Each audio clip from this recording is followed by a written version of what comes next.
And let's continue with the next speaker, which is Susan Lopez from GNOSS.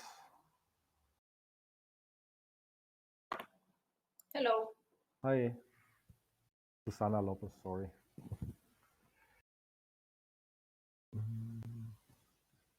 I'm going to try to share the screen.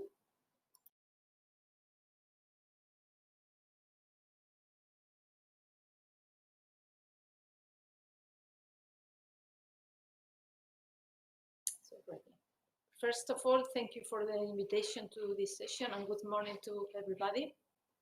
So I'm Susana Lopez Sola. I am in charge of the commercial department of GNOSS, and I work for this company since 2008. And previously, I worked in the company as consultant, as project manager. And first, I would like to do a brief introduction of the company.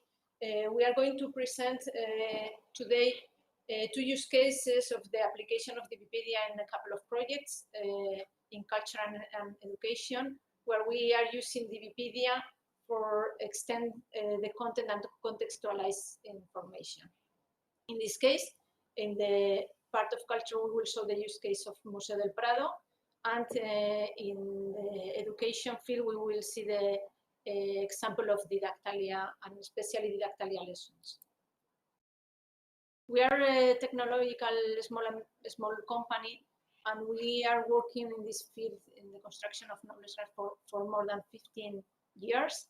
And our mission is to collaborate with organizations in transforming human intelligence into technological intelligence. As the aim is make the people life better, and in this case, a happier digital life. This is one of our claims.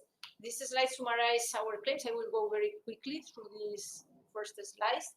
As said, we don't talk about digital transformation, but about happy digital life. The goal is that we use technology to improve processes and to make life better for people. We are working with this concept. As we are located in Spain, we say Spanish tech guerrilla, but we could extend this concept to Europe, so that here we can also do technology. And also we are in Spain, not in the center in Madrid, but another region in Logroño, in La Rioja. And from here, we think that we can also do technology. In the market, we are especially well established in the Spanish market, in artificial intelligence in Spanish.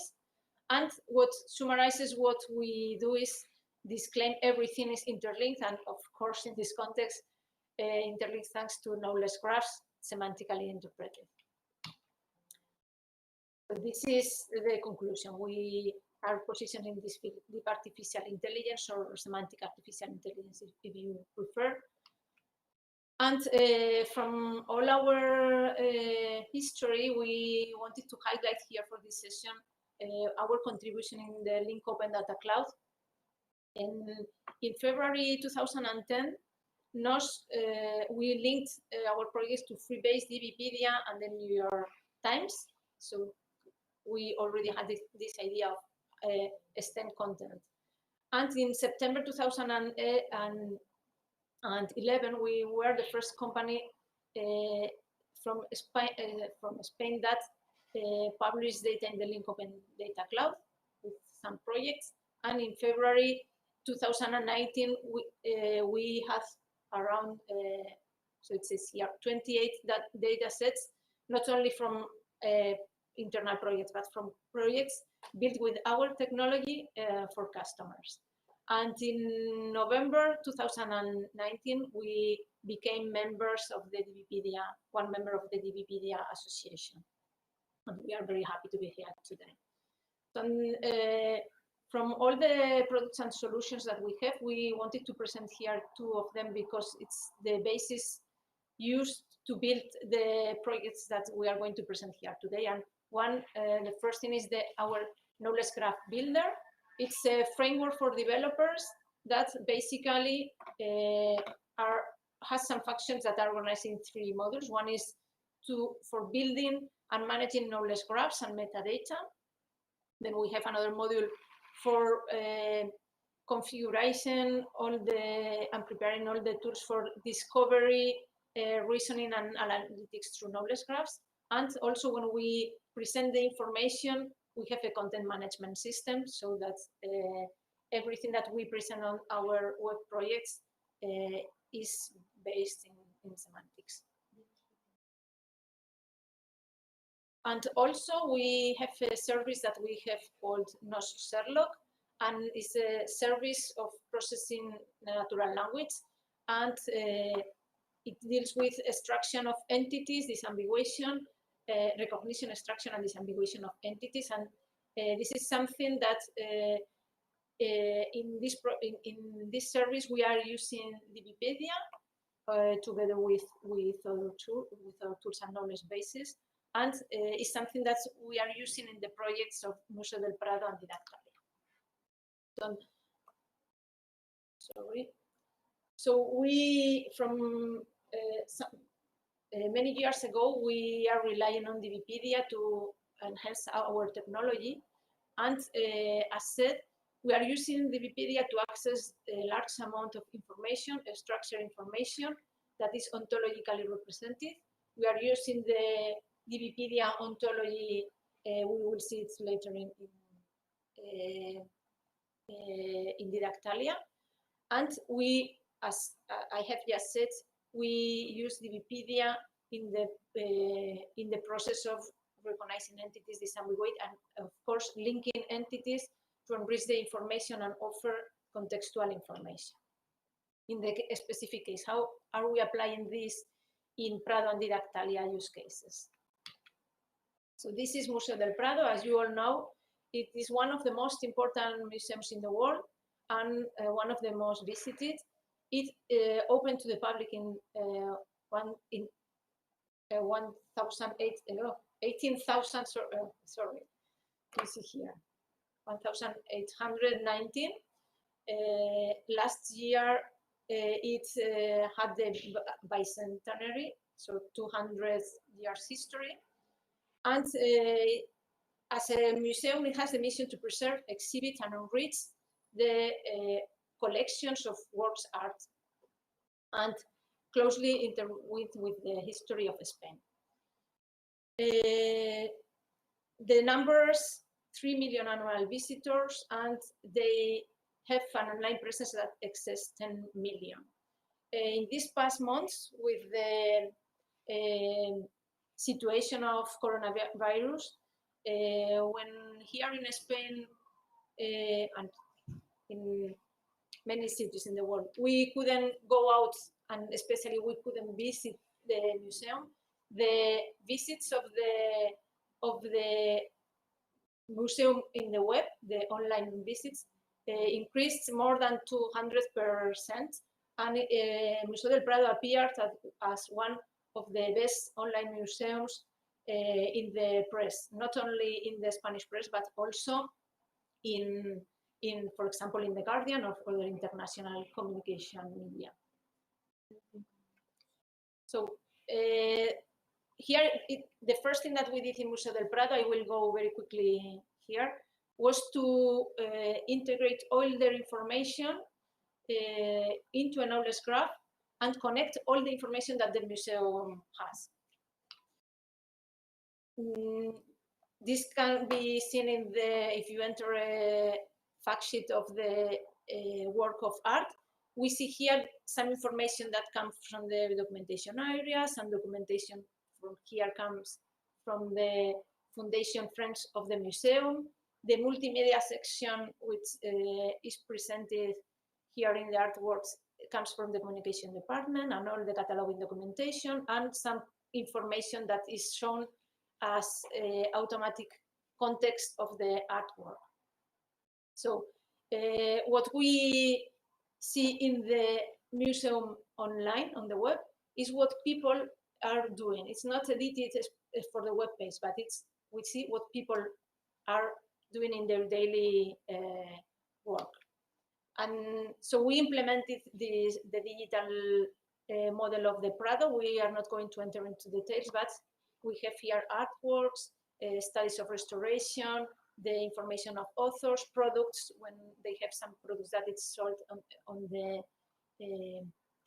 shop of the museum, exhibitions, resources, multimedia resources, or the things of the museum are represented according to the digital model, even the news or tenders that they publish or everything.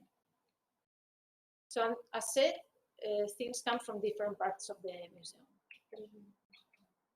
So what we have done in the augmented reading, as an extension of what we had at the beginning, was to extend the internal information of Museo del Prado with information of, in this case, we are extending it with Wikipedia and with DBpedia, and also we are connecting with Wikidata. In this case, we are showing the augmented reading. This is the process. The text that describe the artworks are read with our tool that I explained before, GNOSS Sherlock.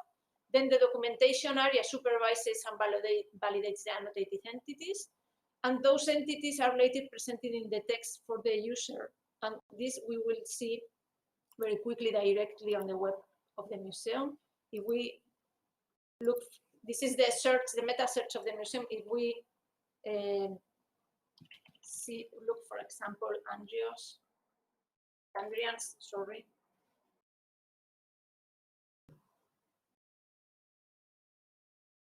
So here is the artwork, and we can see here the explanation. This is sometimes there are many information about historical events that people reading it today don't know about them, or maybe it's something complicated because the text is very,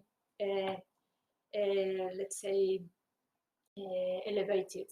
So here we can see Philostratus, who was Andros. This is a Greek island, and you can see it on Wikipedia if you want. Ferrara, this is also an Italian commune. You can see Titian. In this case, you can go to see the author because it's an entity that belongs to Museo del Prado. You can also see this in the timeline. That is other function that we are not going to present today, but extends also with external information, in this case with Wikidata. And we can see the author in Wikipedia. So very quickly, I'll go to the second case. This is Didactalia. Didactalia is an educational platform supported also by artificial intelligence technology in our web platform. And very quickly now, in numbers, it has more than 100,000 educational resources linked in the knowledge graph, and a community of more than 500,000 users, and with this number of visitors, 16 million sessions in 2019, and this number 52 million page views. This is one in Spanish, the most visited educational platform. And we also have more than 25 million games in our educational games per year, which is a great number. So in this case, we are also using a similar application of the augmented reading as I have just shown in Museo del Prado. In this case, as it's a social space and people are publishing content, people add tags to the description of the content. So in this case, when we recognize entities, we also consider these tags, which is what humans have introduced. And then we recognize also entities within the text. And then, as similar in Museo del Prado, they are highlighted in the text, and the user in this case can click and go to Wikipedia. Also, we use here DBpedia to extend to create a knowledge graph of the entities recognized in the text. We are going to see this very quickly also, as I think that I don't have many time left. So here we have one part. I don't have time today here to explain the project of Didactalia, but one thing that we have is some collections of contents that are organized in lessons and courses around the model of education in Spain. And here, for example, if we see this is the last year of high school, which is called bachillerato, we can see, for example, history. And in history, and in history, I have some topics. And for example, if I open this one, so this is a lesson in Didactalia which has several sections, and we include here the application of augmented reading, not only for the part of reading, but also for the teacher when he's creating the lesson for the part of writing. And this is a tool that we called author tool for creating lessons. And this is one section where they have all the description. You can see here what the teacher has written, all the section of the lessons. And here we can see, as previously, the information, which is powerful. This is very powerful for the educational field. When the students are reading this text, they don't only have access to this text, but also if they don't understand something, it's very simple and very quickly to consume this information. And also, as I said before, what we do in blue, we create this map of concepts. In blue, we see entities recognizing the resources. This is the resource we are seeing. And then we have the entities recognized and related entities. And we create this map following the DBpedia ontology. So, and we apply here some rules for making this more usable, because if not, we would have a huge map of entities that would be very difficult to follow. And also, as this is an educational project with students that are less than 18 years old, we also eliminate some entities following the description of entities type in the DBpedia ontology. And here we can see, for example, this is the word of Spanish section. You could see here and read about it, or you can see the relationships in the, and also you can read which is the relation that this is the command, it was the commander, and also, for example, here if we see Escorial and Charles the third of Spain, which was the relation with the Escorial, so it was his resting place and so on. So we can, here we do have different examples. Here is another one of geographical information. And here, for example, I have prepared another one of with some other examples. So this is very quickly what we wanted to show you today for the presentations. In case they are going to be accessible, we have prepared a video of how this map of entities work. And thank you for your attention. Yeah, thank you, Susanna. We are a bit over Q&A, but I think you built the use case is quite powerful, yeah, because I see that it is, you managed a very complex project with it, yeah. As I saw that, because as I saw the sources, they all have their own data life cycle, yeah, and then you need to synchronize this into a consistent view. And that is something, I think this is a very challenging task, and I'm quite kind of impressed how you managed to get this all together, you know. This is a hard integration task. Yes, it is. Yes, it is. Yeah, so quite impressive. If you have questions, we can just post them, but we have to go to the next talk.